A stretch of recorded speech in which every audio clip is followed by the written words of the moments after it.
आज मार्कडवाडी येथे तुम्हा सर्वांना भेटण्यासाठी तुमच्याशी बोलण्यासाठी आज उपस्थित माननीय सदाभाऊ खोत या विधानसभा मतदारसंघाचे नेते माननीय रामभाऊ सातपुते, या गावचे माजी सरपंच माननीय विजय मारकड, सोपान वाघमोडे, अप्पाजी मारकड, पांडुरंग चोपडे, भगवान कोडलकर, महेश मारकड, आनंदा मारकड, अनुसयाताई मारकड, या मंचावरती उपस्थित सर्व मान्यवर, अखंड महाराष्ट्राचं आणि अखंड देशाचं लक्ष मार्कडवाडीकडे लागून राहिलेलं आहे। आणि म्हणून जेव्हा मार्कडवाडीतून आम्हाला फोन आले की मार्कडवाडीतून एकच बाजू महाराष्ट्राच्या समोर जातीये की मार्कडवाडीतल्या लोकांना बॅलेटवरती मतदान हवं आहे आणि म्हणून तुम्ही आणि सदाभाऊनी या गावात आलं पाहिजे। तुम्हाला पाहिजे का बॅलेटवरती मतदान? मार्कडवाडीवाल्यांना जोरात सांगा, कळू द्या, राज्याला कळू द्या। मीडियावाल्यांना माझी विनंती आहे, ही सगळी मार्कडवाडीतली लोक कोण कोण आहेत हात वर करा। हे बघा अख्खं गावच आहे। तर तुम्हाला बॅलेटवरती मतदान पाहिजे आहे का? हात वर करून सांगा, तुम्हाला बॅलेटवरती मतदान पाहिजे आहे का? जोरात सांगा, पवाराला ऐकू गेलं पाहिजे, मोठ्यानं बोला। नाही ना? ईव्हीएम वरती तुम्ही महायुतीच्या बाजूने मतदान केलंय का? कोणी कोणी केलंय हात वर करा। कोणी कोणी केलंय हात वर करा, जरा कळू दे, हात जरा थोडा वेळ धरा। हा, आणि म्हणून आम्ही ठरवलं की मार्कडवाडी गावामध्ये गेलं पाहिजे। महाराष्ट्रामध्ये आणि देशामध्ये मार्कडवाडी पॅटर्न आणि पहिल्यांदा पॅटर्न कुणाला दिसला? कुणाला दिसला? अरे हे माझं रक्ता मांसाचं गाव आहे, माझ्या पै पाहुण्यांचं गाव आहे, 90% इथं धनगर समाज राहतो। आणि मग माझी जबाबदारी वाढली की अरे धनगरांनाच पुढं का केलं, की म्हणजे या महाराष्ट्रातला धनगर समाज लोकशाहीच्या माध्यमातून जी निवडणूक प्रक्रिया पार पडते त्याच्या विरोधात आहे असं वातावरण करण्याचं महापाप शरद पवारांनी केलं। म्हणून आम्ही मार्कडवाडीमध्ये आज आलोय। अरे 100 शकुनी मेल्याच्या नंतर एक पवार जन्माला आलाय। 100 शकुनी मेल्याच्या नंतर एक शरद पवार जन्माला आलाय। याचं डोकं बघा की धनगर समाज हा कायदा मानत नाही, धनगर समाज हा लोकशाही मानत नाही। अरे 100 गावात या विधानसभा मतदारसंघामध्ये माझ्याच मार्कडवाडीला का पुढे केला? आणि म्हणून मी आणि सदाभाऊ इथं तुमच्या गावामध्ये आलोय। अरे या हिंदुस्थानातला धनगर समाज हा लोकशाहीला मानतो। या भारताच्या नवनिर्मितीमध्ये धनगरांचा सिंहाचा वाटा आहे। जी संसद भवन आज दिल्लीमध्ये डोमानं उभी आहे, जे राष्ट्रपती भवन दिल्लीमध्ये उभा आहे आणि त्या सगळ्या जमिनी आहेत त्या होळकरांच्या रायसोनी गावामध्ये उभ्या आहेत। अरे ही लोकशाही मजबूत करण्यासाठी या होळकरांचा सिंहाचा वाटा आहे आणि म्हणून पवारांचा डाव लाथानं उधळून टाकण्यासाठी आज आम्ही तुमच्या समोर आलो आहे। बरोबर आहे की चुकीचं आहे? हा का रे बाबा? पहिल्यांदा आम्ही राजीनामा देणार, दे की तुझ्या लेकीचा, ते लेकीचा राजीनामा। 4-5 महिन्यापूर्वी लोकसभेच्या निवडणुका झाल्या, 1 लाख 1.5 लाखांना निवडून आली आहे। दे तुझ्या त्या कर्जत जामखेडच्या नातबाचा 1100 मतांनी निवडून आलाय। दे त्या जयंत पाटलाचा, परवा आला होता ना जयंत पाटील इथं, तोंडावरती साथी आसरा घेऊन आला होता ना, दिसायला देखना राजबिंडा, तितकाच कपटी, तितकाच नीच, तितकाच जातीवादी।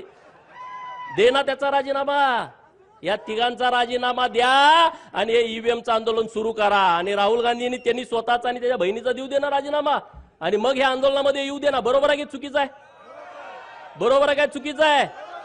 अरे एका आमच्या आनंदराव देवकाते साहेबांनी राजीनामा दिला, अजूनपर्यंत त्या घराला आमदारकी मिळाली नाही। मिळाली का सांगा? मिळाली? तुम्ही बळीचे बकरी आम्हाला करता। अरे तुम्ही व्हा ना, तुम्हाला बिरोबाला कापतो ना आम्ही माजलेल्यांना। बरोबर ना? आपण बिरोबाला कुणाला कापतो? बोकाड. ते कुठलं बोकाड कापतो? 10-12 बोकड आपल्याकडे असतात, कुणाला कापतो? बकरी आपल्याकडे 100 असतात, पण त्यातल्या एकालाच का कापतो? कारण ते माजलेलं असतं. आणि म्हणून या महाराष्ट्रातल्या प्रस्थापितांना आपल्याला बिरोबाला आणि खंडोबाला कापावं लागेल. कापायचं की नाही कापायचं? आज महाराष्ट्रामध्ये आणि देशामध्ये निवडणुका झाल्या, ईव्हीएमच्या नावानं तुम्ही आता गळा काढताय. सदाभाऊनी त्यांच्या भाषेत तुम्हाला सांगितलं, अरे बाबांनो, ही ईव्हीएम आलंय कधी? तुम्ही त्याच्यानंतर 2 वेळा केंद्रामध्ये सत्ता भोगली. 2009ला हे शरदचंद्रजी पवार या माढा लोकसभा मतदारसंघातून ईव्हीएम वरती निवडून गेले की नाही गेले सांगा? 5 वर्ष तुमचे प्रतिनिधी होते. तुमच्या गावात किती वेळा आलते? मार्कडवाडीमध्ये किती वेळा आलते? जरा जोरात कळू द्या. म्हणजे संधी साधायचा असला का हा माणूस कुठे येतो बघा. तुमचा प्रतिनिधी होता तेव्हा हा माणूस तुमच्या गावात आला नाही, एकदा पण आला नाही. अरे तुमच्याच गावात काय, या माढा लोकसभा मतदारसंघामध्ये शेकडो गावात हे कधी गेले नाहीत आले. यांना तुमचं काही देणं घेणं नाही आहे.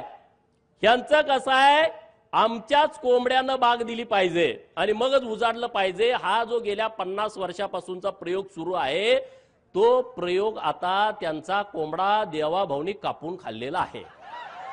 बरोबर? त्यांचा आता कोंबडा ओरडू शकत नाही आणि त्यामुळे त्यांच्या तळपायाची आग मस्तकात गेलेली आहे. आणि म्हणून ठरवलं की आपल्या लोकांशी जाऊन बोललं पाहिजे. समोर जे आंदोलन करतायत त्याही भावांना माझी विनंती आहे, अरे तुम्ही चुकीचा पायंडा पाडायला लागलाय. कुणासाठी तुम्ही आंदोलन करताय? कसलं आंदोलन करताय? अरे जर समाजाचं आंदोलन असतं, आम्ही सरकारचा विचार केला नसता, आम्ही तुमच्या बाजूने ठामपणे उभं राहिला असतो. आज जे मार्कडवाडीतून जे आंदोलन उभा करताय ना, हे सरंजाईशाही, हे मोहिते असतील, हे पवार असतील, ह्यांना वाटतंय की आम्हीच या लोकांना गुलाब बनवून आम्हीच इथले राजे आहोत लोकशाहीतले सुद्धा. अरे डॉक्टर बाबासाहेब आंबेडकर साहेबांनी जेव्हा संविधान आणलं ना, तेव्हा राजे आणि पोतराजे एका लेवलला आणून बसवले, यामध्ये फरक ठेवला नाही. आणि तुम्ही आता लोकशाहीमध्ये गेले अनेक वर्ष या महाराष्ट्राच्या सत्तेमध्ये ठाण मांडून होता आणि आता तुम्ही बाजूला झाल्यानंतर तुम्हाला वाईट वाटतंय. तुमच्या पोटामध्ये कळा उठतेत. तुमच्या पोटात किती जरी कळा उठल्या तर देवाभाऊ नावाचा डॉक्टर आलाय, चुन्याची गोळी देऊन तुम्हाला बरं करताय. तुम्ही आता टेन्शन घेऊ नका.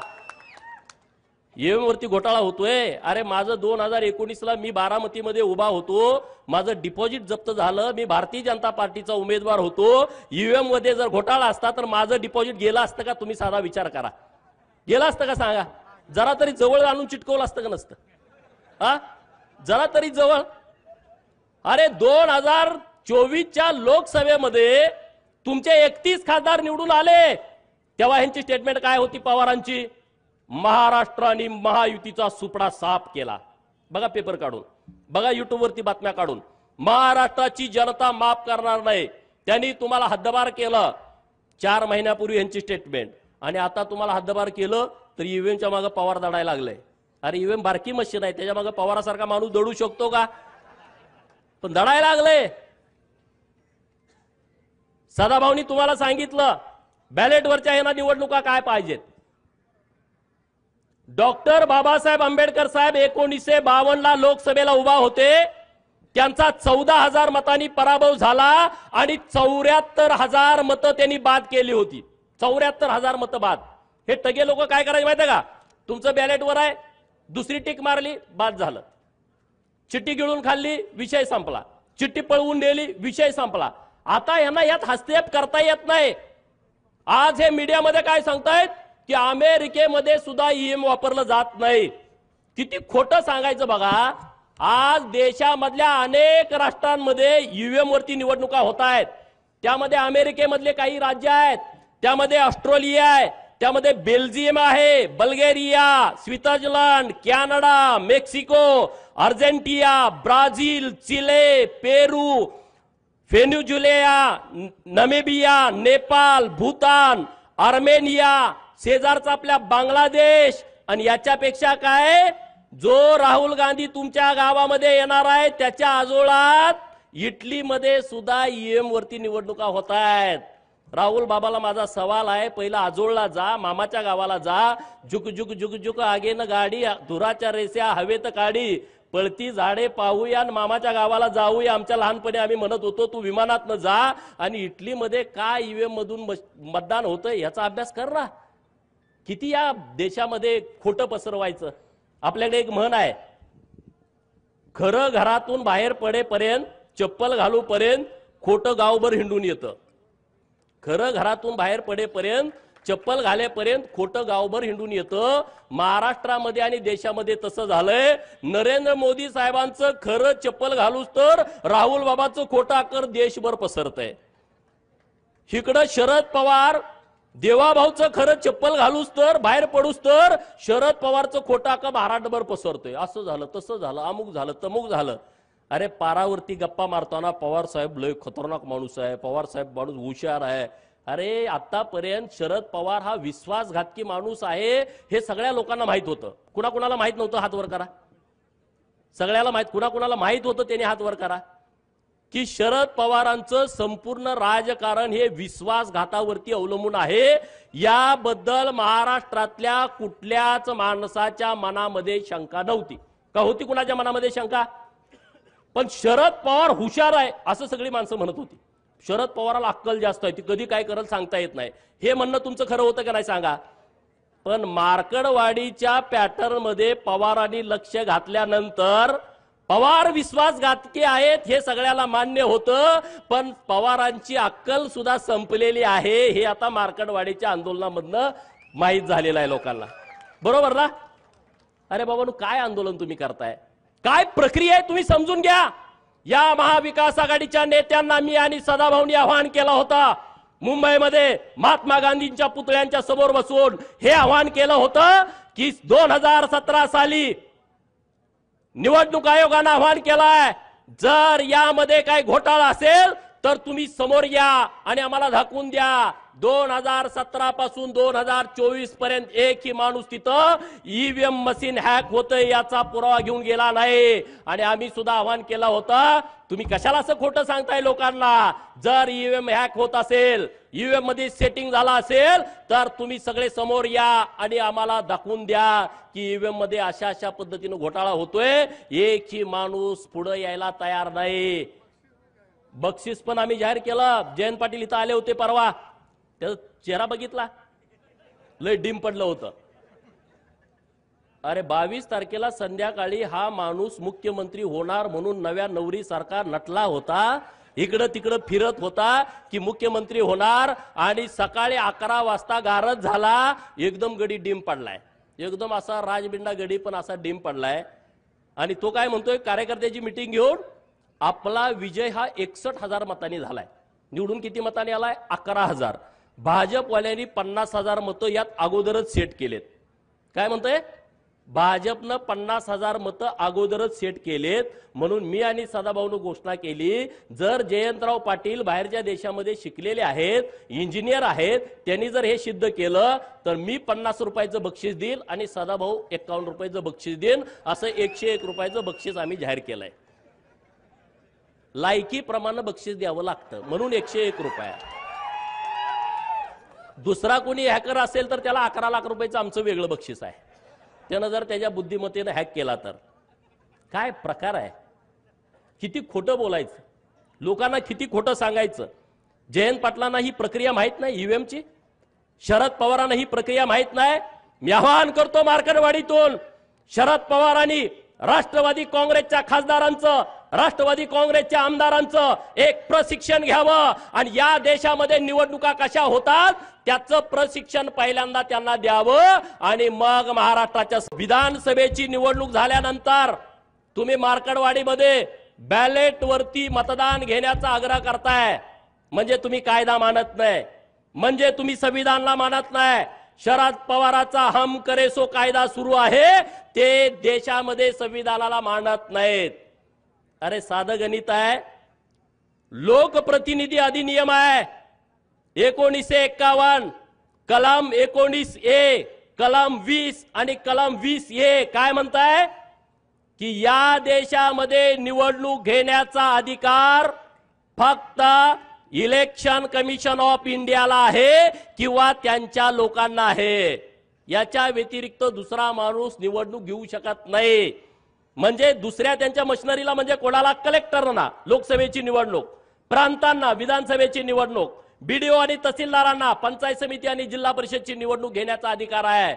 दुसऱ्या कुठल्याही माणसाला ही निवडणूक घेता येत नाही. एवढं साधं जर शरद पवारांना कळत नसेल तर एवढा इतके वर्ष महाराष्ट्र यांच्या ताब्यात होता, मग ह्यांनी राख रांगोळी महाराष्ट्राची केली का नाही केली सांगा तुम्ही. एवढं जर यांना कळत नसेल हे समजून सांगा गावातल्या लोकांना. निवडणुकीच्या अगोदर एफएलसी केली जाते, फर्स्ट लेवल चेकिंग. एफएलसी म्हणजे काय आहे? त्या ज्या सगळ्या ईव्हीएमच्या मशीन आहेत ना, त्या मसनी सोलापुरात, त्या मसनी सांगलीत, त्या मसनी साताऱ्यात, त्या पुण्यात जिल्ह्याच्या ठिकाणी असतात गोडाऊन मध्ये.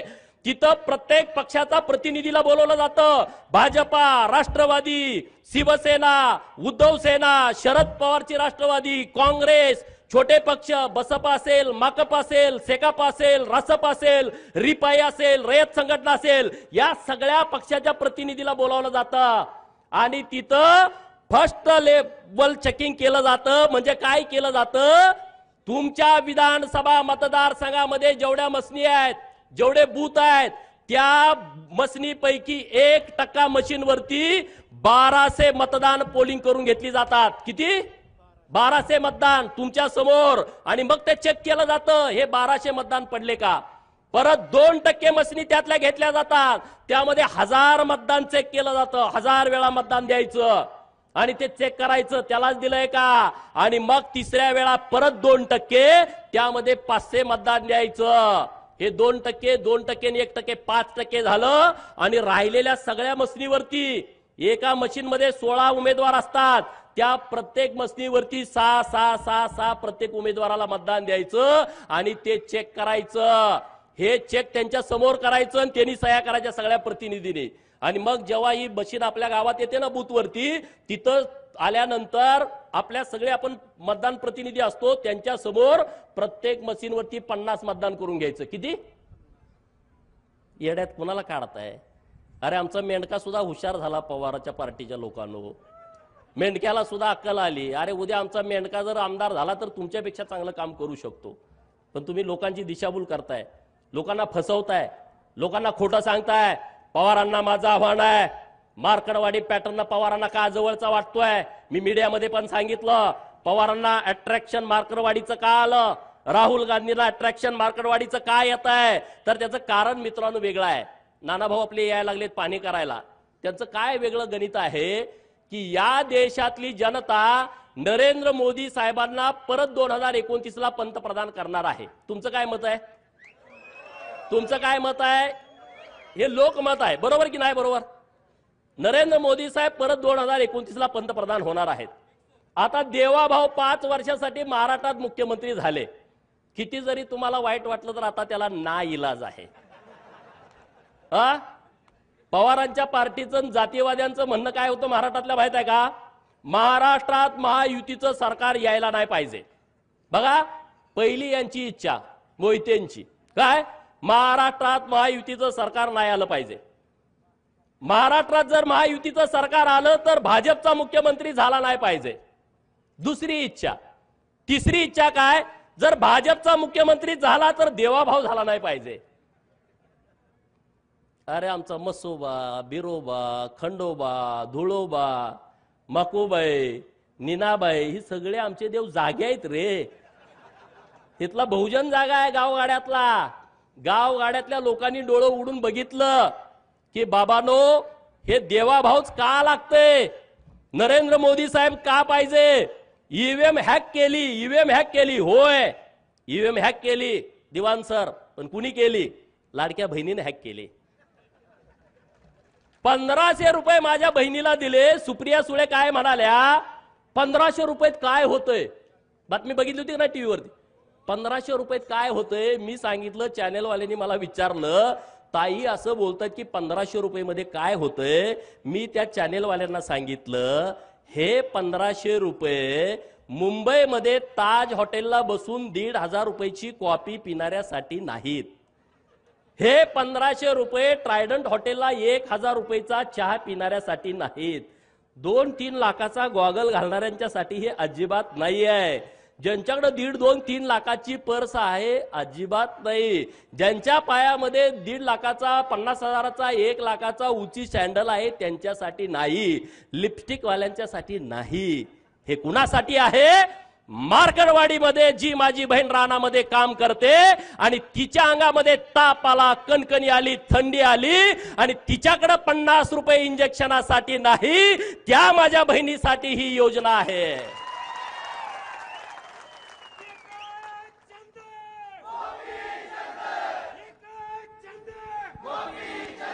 दुपारची शाळा सुटल्यानंतर पोरग पळत पळत पळत येतंय, आई आई आई मला 10 रुपये पाहिजेत आईस्क्रीम घ्यायला.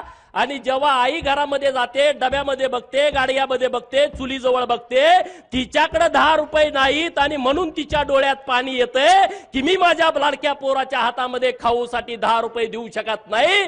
त्या लाडक्या बहिणीसाठी ही आमची योजना आहे. आणि म्हणून महाराष्ट्रातल्या लाडक्या बहिणीनं ही ईव्हीएम मशीन हॅक केली.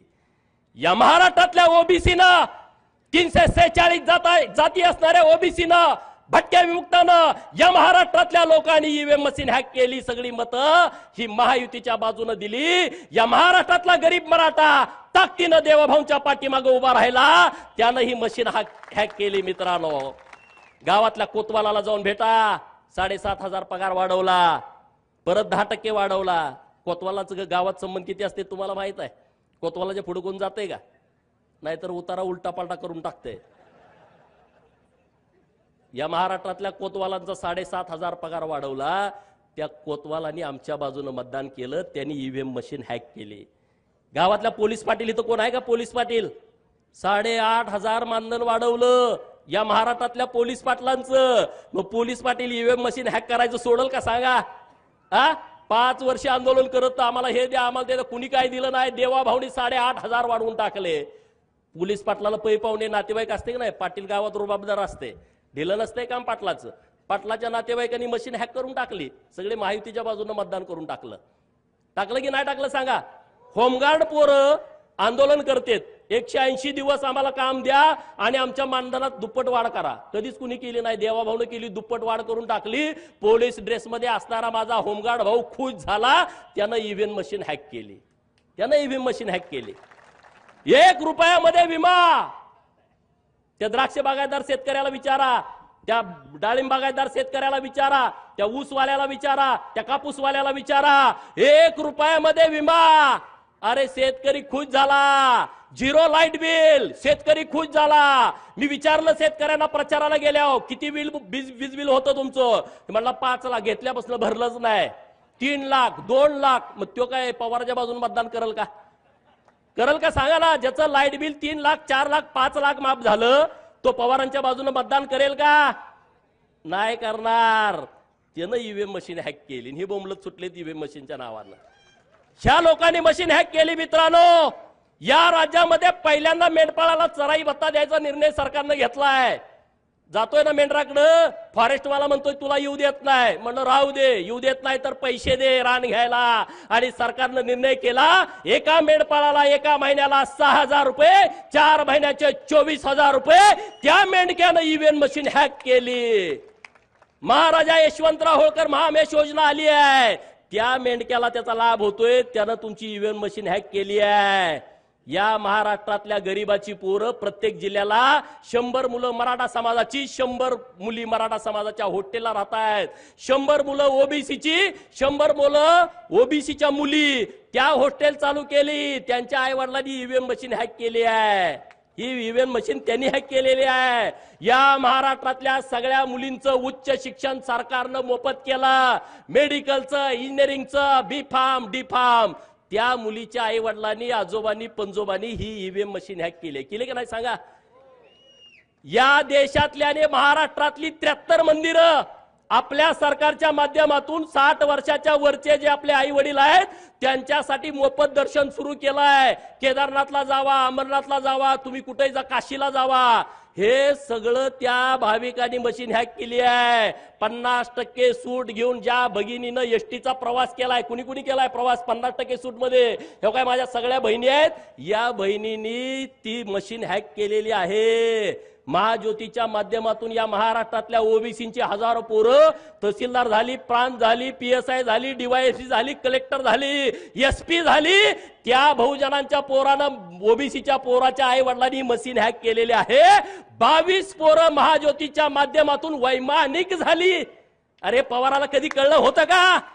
कुंभाराचं, सोनाराचं, सुताराचं, लोहाराचं पोरग वैमानिक झालं आणि त्याचा सगळा खर्च माझ्या सरकारनं महाज्योतीच्या माध्यमातून भरलाय। त्याच्या पै पाहुण्याने ही मशीन हॅक केली आहे।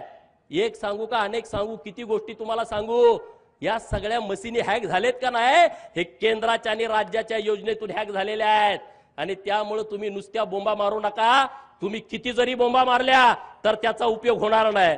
अरे मार्करवाडीचं आंदोलन झालं, आतापर्यंत शरद पवारांनी कारखाना हायजॅक केला हे मला माहित होतं।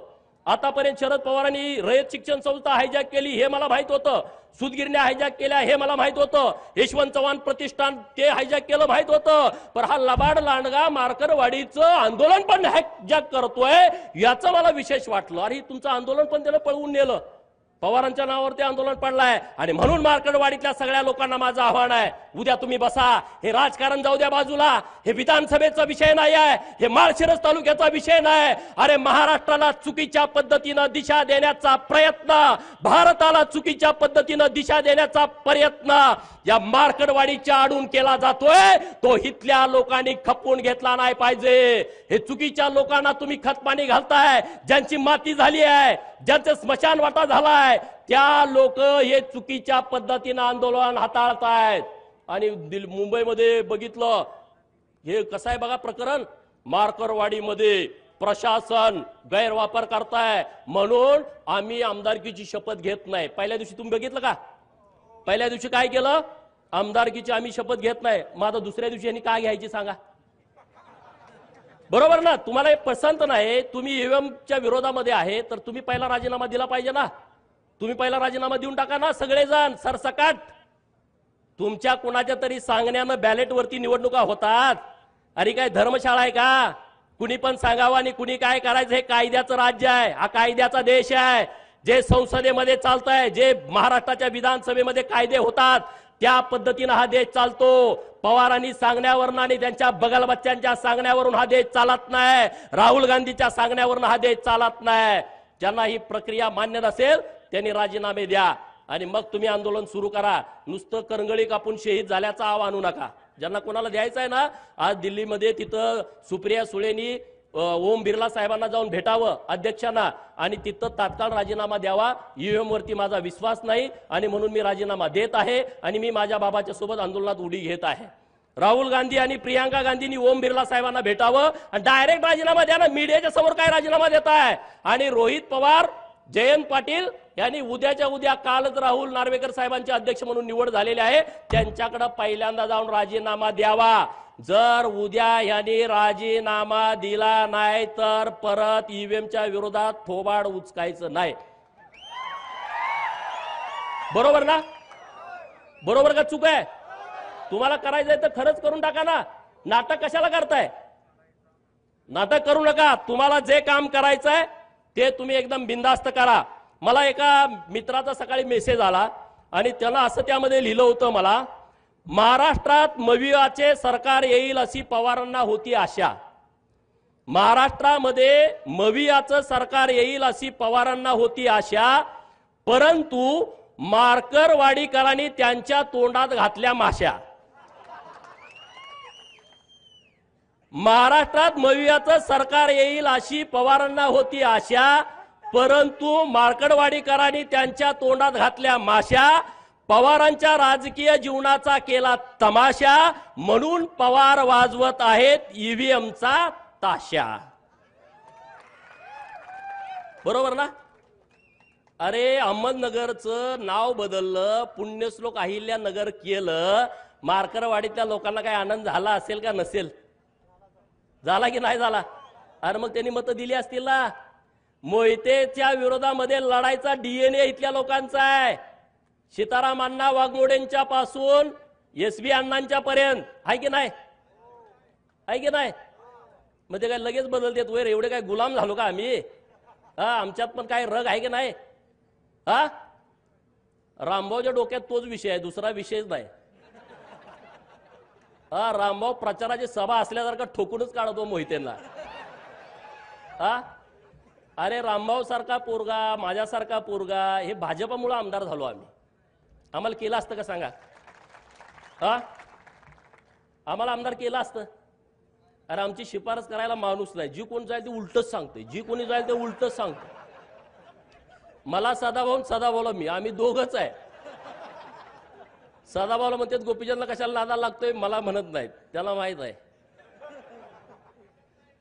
अरे बाबांनो, रामभाऊने एक विषय मांडला की रणजित मोहितेंनी राजीनामा द्यायला पाहिजे. खरंच त्यांना जर लाज वाटत असेल ना,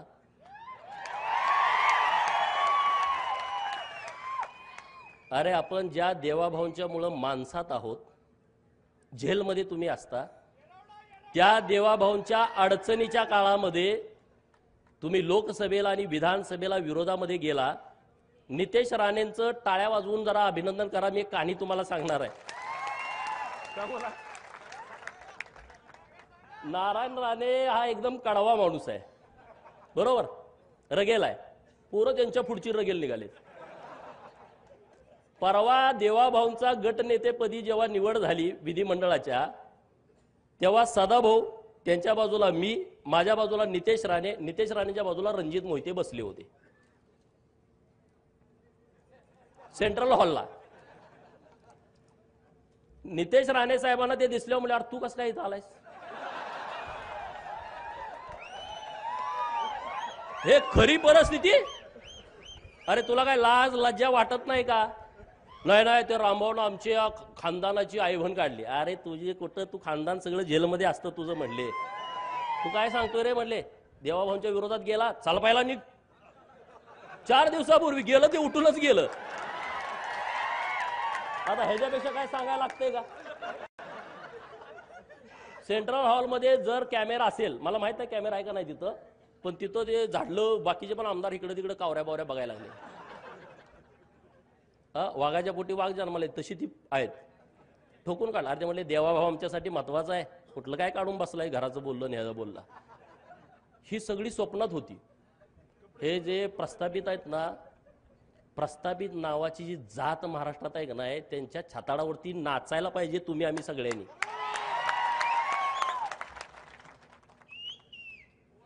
नाचायला पाहिजे का नाही पाहिजे? त्यांना असं वाटत होतं की आता आपलं कोणतर सरकार येते ना, आम्ही असं करून तसं करू. आता इतकी मऊ आलेत. जयंत पाटलाचं कालचं सभागृहातलं भाषण ऐकलं का? 2019ला देवाभाऊंना पुन्हा येईन ह्याच्यावरती असा डिवचत होता का नाही? आणि काल स्वतःसारखा मऊ 4 वेळा पाया पडले सगळ्यात तिन्ही पुढाऱ्यांच्या. किती वेळा? जयंत पाटील वाटतंय ना, 4 वेळा लाचार झाले. मोहिते किरकोळ आहे हो, किरकोळ म्हणजे तुम्हाला माहित आहे किरकोळ झालंय ते, पूर्वीसारखी परिस्थिती नाही. त्यामुळे जास्त बोलण्यात काय पॉइंट आहे असं मला वाटत नाही. कारण ह्या लोकांची सवय काय, आमचं पोरगं जरी जन्माला आलं तर ते आमदार झालं पाहिजे. आणि आम्ही किती बी इकडं 20-20 वर्ष काम केलं, त्यांचं काय ह्यांना लॉटरी लागली म्हणते. अरे लॉटरी? अरे आमच्या अंगावरती अजून पोलिसांनी मारलेले वळ गेले नाही 2007, 8, 9चे. ह्या जयंत पाटलाला मी जेव्हा अडवलं होतं तेव्हा आमच्यावरती लाठीचार्ज झाला होता. ती पोलिसाकडं प्लॅस्टिकचे काटे ना, पोलिसाकडं लय वाईट आहे. ते मारल्यानंतर 1 तासानं कळते कातड गेले, आधी कळत नाही. पुण्यश्लोक अहिल्या देवींची जयंती होती त्या दिवशी, आणि अचानक मी तिथं मंत्र्यांना बंदी घातली होती. टेंबूचं पाणी जोपर्यंत देत नाही तोपर्यंत मंत्र्यांनी यायचं नाही. जयंतरावला जरा कंड होता. अचानक हेलिकॉप्टर उतरवलं. मी तासगावात गेलो होतो, मला कळाला आलाय, लगेच गाडी वळवली, 5-50 पोरावरती अडवून टाकला. अडवला का पोलिसांनी लाठीचार्ज केला. आणि परत आम्ही त्या जयंतीच्या कार्यक्रमाला गेलो, किडेबिसरी तालुका सांगोल्याला. आणि तिथं कोंबडवाडी म्हणून गाव आहे, तिथं गेल्यावर चंचानाय लागलं, तवर कळालं नव्हतं. अरे सगळ्यांना म्हटलं बघा काय काय झालं, पॅन्टावर केल्या तर कातडच नाही, सगळं रगात. अरे आम्ही संघर्ष केलेले लोक आहोत, आम्ही संघर्ष करून इथं आलोय, आम्हाला काही लॉटरी लागलेली नाही. आमच्या घरात पोरग जन्माला आलं तर आमचा नामकरणाचा कार्यक्रम कसा असतो? पोरग पाळण्यात ठेवतेत, आमच्या आया बहिणी गोळा होतेत, कुणी गोविंद म्हणा कुणी गोपाळ म्हणा, कुणी गोविंद म्हणा कुणी गोपाळ म्हणा, कुर्र करून त्याचं नाव ठेवतेत. बरोबर? मोहितेच्या घरात असं नाही, कुणी गोविंद म्हणा कुणी गोपाळ म्हणा. तिथं पाळण्यात ठेवल्यामुळे कुणी आमदार व्हा कुणी खासदार व्हा. काय? कुणी आमदार व्हा कुणी खासदार व्हा, कुठल्याही पार्टीत जावा, बेईमान राहावा, पण आमदार खासदार व्हा. त्यात नाही जमलं तर जिल्हा परिषदचा अध्यक्ष व्हा, जिल्हा परिषदचा सभापती व्हा, झडपीचा मेंबर व्हा, पंचायत समितीचा मेंबर व्हा, लय झालं तर मग तिथं सरपंच व्हा, पण सुट्टी देऊ नका. माझी भाजपला सुद्धा विनंती आहे, ज्यांनी गद्दारी केली आहे 2024ला आपल्या पडत्या काळामध्ये, त्यांना पायताना जवळ सुद्धा उभा करू नका.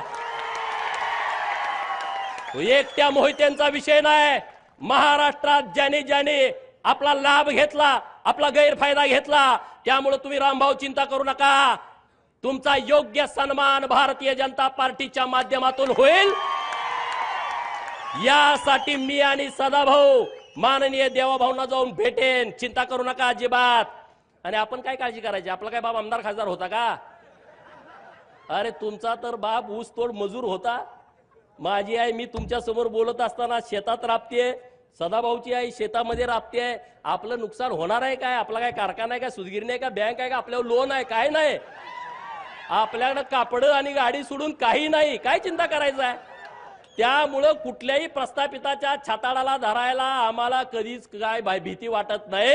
आणि आम्ही छताड धरतोय, तुमच्यासाठी धरतो. आमचं वैयक्तिक काय नाही त्यांच्यासाठी, आमचं वैयक्तिक तिथं काय अडकलेलं नाही आहे.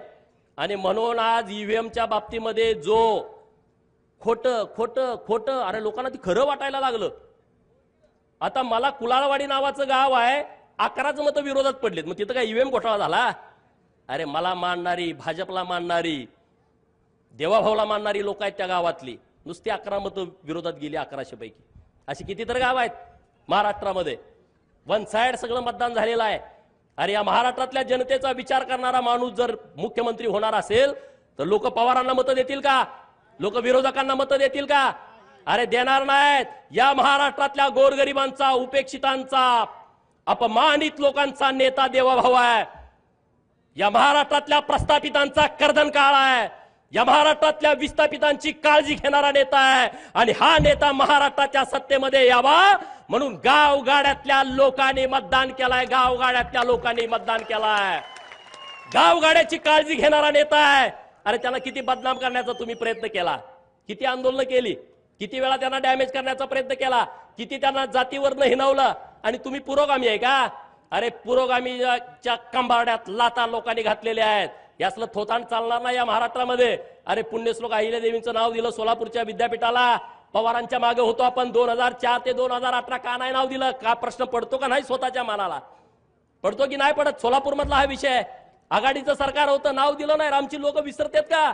नाहीत विसरत. आणि म्हणून मार्कनवाडीतली गावातली लोक ताकदीनं महायुतीच्या सोबत उभा राहिली, नरेंद्र मोदी साहेबांच्या सोबत उभा राहिली, देवाभाऊंच्या, एकनाथ शिंदे साहेबांच्या सोबत उभा राहिली. आणि पुढे सुद्धा तुम्ही ताकदीनं उभं राहा. या गावाचा सर्वांगीण विकास करण्याची सर्वस्वी जबाबदारी भारतीय जनता पार्टीची आहे. रामभाऊनी जे काम केलंय आणि राहिलेलं काम करण्यासाठी आम्ही पूर्ण ताकद गावाच्या पाठीमागे उभा करू. पवारांनी काय सांगितलं म्हणे, गावागावाचा ठराव घ्या. आता कोण घेणार? अख्खं गावच हित आहे आमच्या बाजूनं. बरोबर की नाही? उद्या ठराव घ्या. शरद पवारांनी लिहा त्यामध्ये, बारामतीचे बिन चिपळ्याचे नारद मुनी शरद पवारांनी आमच्या गावामध्ये येऊन भांडणं लावण्याचा प्रयत्न केला, त्याचा आम्ही निषेध करतो. आणि हे गाव ईव्हीएम मध्ये जे मतदान केलेलं आहे ते महायुतीला आम्ही मतदान केलेलं आहे असा उद्या ठराव घ्या. सगळ्याच्या सह्या घ्या आणि त्या बारामतीला पाठवून द्या. मीडियाला सगळ्या पाठवून द्या. द्याल का? जमल का तुम्हाला? हे भिवू नका कुणाला, मी आहे ना तुमच्या बरोबर. एक छंद, एक छंद. अरे मला किती वेळा म्हणते हाणतो, तोडतो, मारतो. काय तोडलंय का? हे प्रस्थापित नावाची जात सगळ्यात जास्त भित्री असते. सगळ्यात भित्री ती वापर कुणाचा करते? प्रशासनाचा. त्यांना पीआय नसला का ती लाट हलतय, त्यांना डीवायएसपी त्यांच्या बाजूचा नसला झोपत नाही, तहसीलदार विरोधातला आला दचकून उठतंय निम्या रात्री. हे प्रशासनावरती चालतंय. हे घाबरट लोक असतात. सदाभाऊ मी काय उगाच पुढे आलोय काय? अरे आम्ही कुणाला पण अंगावर घ्यायची आमची तयार आहे. कुणाला पण सांगा. सभागृहामध्ये काय काय वेळा 10 आमदार म्हणले बघतो. अरे बघतो काय? या ना म्हणलं मी एकटाच आहे. पळतेत माघारी, पळतेत, येत नसतेत. अरे तुम्ही त्या पद्धतीनं राहावा.